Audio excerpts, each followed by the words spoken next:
Oh, Fate. Oh, Saber versus Berserker. Oh, this is the movie too? A lot of you guys say this anime is fire. Yo, wouldn't it be so dope to just learn how to fight with a sword? I know nobody fights with swords, but just look how dope this looks, bro. I'm telling you, I used to be a sword fighter in my past life. Luo Lang makes This it to the looks so first place tight. on today's Good. Dark Knight Gang and the Stank Gang. Gang. Today I'm about to do a video from Vinny2. Shout out to my guy. This one right here is top 10 most epic anime sword fights. The homie said, Brandon, you always say you love sword fights. You gotta react to this. Bro, I gotta react to this. We're about to watch this. I'm feeling good. I'm feeling great. I told y'all baby girl came through last night. We got a little lit together. Had dumb crazy sex last night. Had sex like twice this morning. My balls are drained. My dick is low-key sore. So I feel great. You feel me? I'm ready to watch this video. Top 10 most epic anime sword fights. Let's hop on into this. Shout out to the gang. I know I love y'all. Shout out to all the anime nerds out there. All the weeps.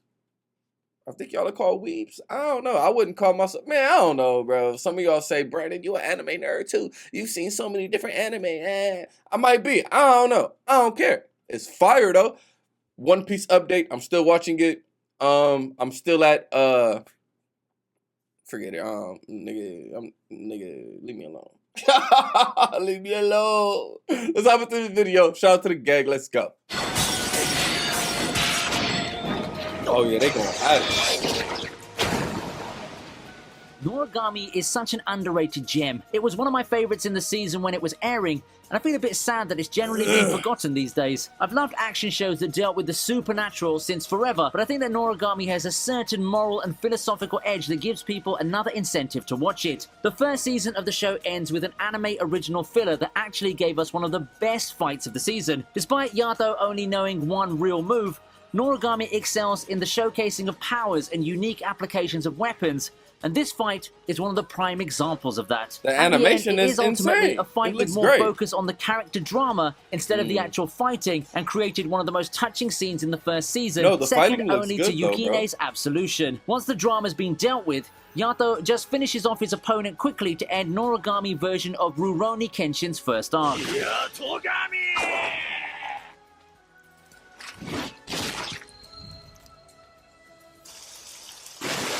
Yeah, he killed him off. But still, nah, that one looked fire to me. We got 9 more. He got that as number 10. Let me be quiet. That one's probably trash compared to the rest. It looked good, though.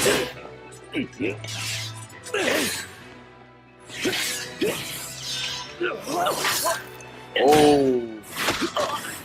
Garo. I'm telling you, bro, I feel like I was a swordsman back in my past life, bro. That one niche show that gave us some nice... And I'm telling you, I got killed by getting stabbed. Because whenever I see people get stabbed, I feel it. I'm like, like I could watch gory movies, I could watch horror movies, none of that stuff faze me. But when I see somebody get stabbed in the gut, I just feel it like I've been stabbed before. So I'm telling you, in my old life, I was a swordsman, bro. And I got killed off somehow. Some flashy fights. Unfortunately, it doesn't seem that a lot of people have seen it, so perhaps this fight can convince you to give it a try. We have what seemed to be a simple fight between Alfonso and Leon, two characters who end up shaping the narrative in major ways going forward. However, everything starts off small, and before they fight in the climax, they get some one-on-one time. In terms of stakes and the sheer power being displayed, I won't say this fight is the best among those in Garo. However, in terms of animation and ambiance, I don't think that even the climactic fight comes close. I just want to give a shout out to the guy who directed and designed this sword fight. Such an This animation is fire. Not only is the animation underrated fire, gem, bro, look at the whole scenery, cuz. It would also help to set the tone for the eventual confrontation near the finale. Even the scenery looked dope. Jin and Mugen versus Karia makes it to the list as its number 8 entry.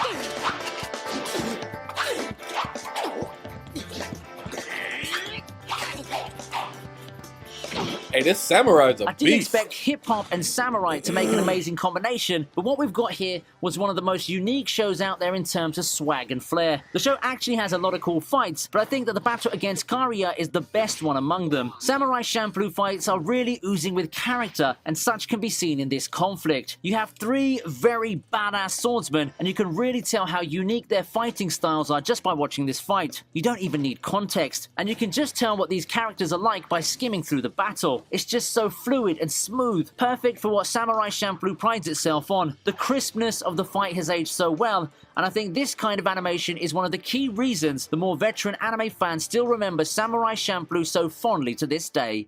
Yeah, that last one looked pretty dope. That samurai looked dope. Look at these two women going at it. But this samurai Champloo prides itself on. The crispness of the fight has aged so well, and I think this kind of animation is one of the he has all the just confidence and calm demeanor, you know what I'm saying? Key reasons the more veteran anime fans still remember Samurai Champloo so fondly to this day.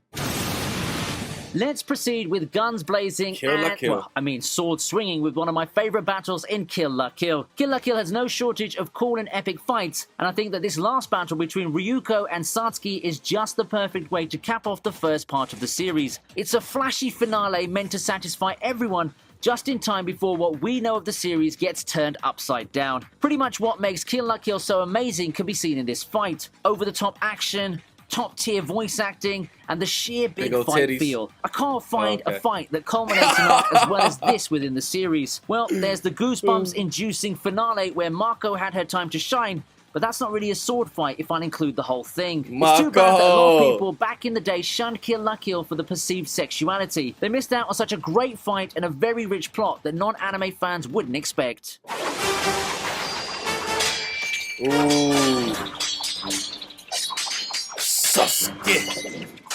When one thinks of Naruto, one doesn't really expect a lot out of sword fights. People expect the crazy powers, the super enhanced hand-to-hand combat, and other stuff that technically don't qualify as ninjutsu, honestly speaking. However, in between the wild powers, we do get some good old sword fights here and there, and one of the best ones, in my opinion, is the one where Killer Bee and Sasuke face off. It may just be me, but Killer Bee represents Sasuke's first real test that's not his brother ever since he got his own faction. A battle between the Eight Tails and Sasuke's eye powers would have given people expectations, but what I didn't expect back then was a cool sword fight. It's also surreal to see Sasuke and friends just get wrecked in this fight. The plot armor seems to have been removed for Sasuke, and the whole group simply get their asses handed to them. Of course, shenanigans have to come in to extend the fight and push it to the next phase, but it's no doubt that this fight really helped push Killer Bee and made him look like a far more impressive fighter than people thought, whether with his magical powers or with the sword. That fight did make Killer Bee look like a beast. I remember that fight. Ooh, what is this? This animation is fire. Yakimaru versus Tahomaru is the conclusion that Dororo watchers have been waiting for, and it didn't disappoint in the slightest. I really like the take they did on Dororo when they modernized it. They modified some traits with the characters, and all that made this final battle a lot more exciting and immersive for me. It's been a long time coming for Yakimaru and his quest to make his body whole again, and the ending of his journey leads him to a final confrontation with his own brother. The stakes just seem a lot higher, and it's poetic for the battle to end the way it did. Yakimaru has come a long way, and that's not even getting to the fight itself, which showcases the visual wonders of modern anime. If there's anything you have to watch Dororo to the end for, it's this amazing payoff of a battle. It's Yakimaru. Hey, quick question. Do you guys really think VinnyTube watched all of these anime? How, unless he watches anime all day, every single day, 24/7, there's no way he watches this many anime. That's crazy. The most badass Demon Slayer there is? I'll let you decide on that one.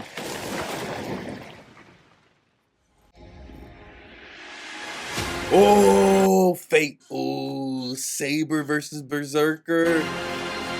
Oh, this is the movie too? Heaven's Feel is just a treat for the eyes. With all the Fate media out there, Saber and Berserker had their fair share of skirmishes with one another. Among all of them, I think my favourite one is the Heaven's Feel version. You wouldn't expect someone as big and burly as Berserker to be this agile, but he was able to match Saber blow for blow while simply showing his combat prowess, one that ends up being more than what Saber can handle. This Berserker is just a lot more cunning and skillful than what anyone would expect. It's truly an impactful fight in both story and meta sense. In universe, it represents Ilyan's official entry as a formidable master. As for us, the viewers, it's also not every day that you can see animation as flashy and breathtaking as this. That's what I just said. Cinema was a real treat too, and I think this fight really helped set the tone for the rest of the movie, which is great because the Heaven's Feel movies are just a wild ride the rest of the way.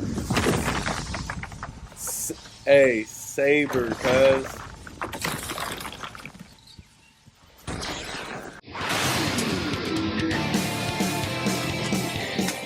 A lot of you guys say this anime is fire. Gintoki versus Takasugi is the climactic battle that every Gintama fan dreamed of, and boy did it deliver. I think that is just the best way to finish off the long rivalry between Gintoki and Takasugi. People know Gintama for the comedy and the slapstick, but when it decides to go serious and cap off some of its excellently written storylines, you have a payoff like this. An exhilarating fight that lets both combatants' personalities shine through. No wonder Gintama's a lot of people's favourite shonen, or so it seems. I mean, I don't see a lot of hate for it compared to a lot of other popular mainstream shonen. No magical powers, power of friendship, or any contrived anime skills, just pure intensity and violence. The two bitter rivals just let their fists and swords do the talking. It's one of the most emotional fights in the whole shonen anime, and I think that if you're looking for just good old swordsmanship, overflowing with a dose of energy and amazing writing, this is the one to look out for.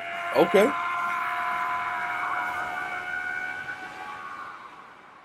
Yeah, that look intense, bro.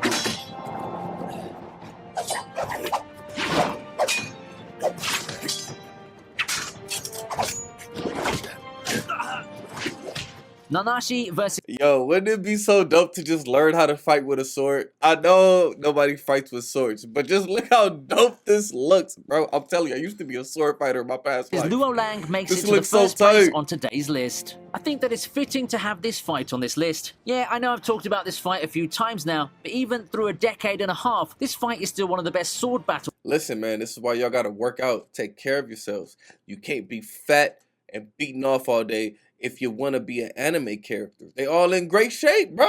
Out there. It's they aged beautifully. Nimble and much of that has to do with the production values and passion that you can see from the animators. It's yet another captivating fight brimming with emotion and enhanced by the beautiful visuals and sound production. You want to be a beast, bro? You gotta practice, bro. That's to be expected from a theatrical production of this scale. Would it be fair for me to say that this is one of the most impactful sword fights because it just raised the bar for the rest of them? I think it definitely is. Okay.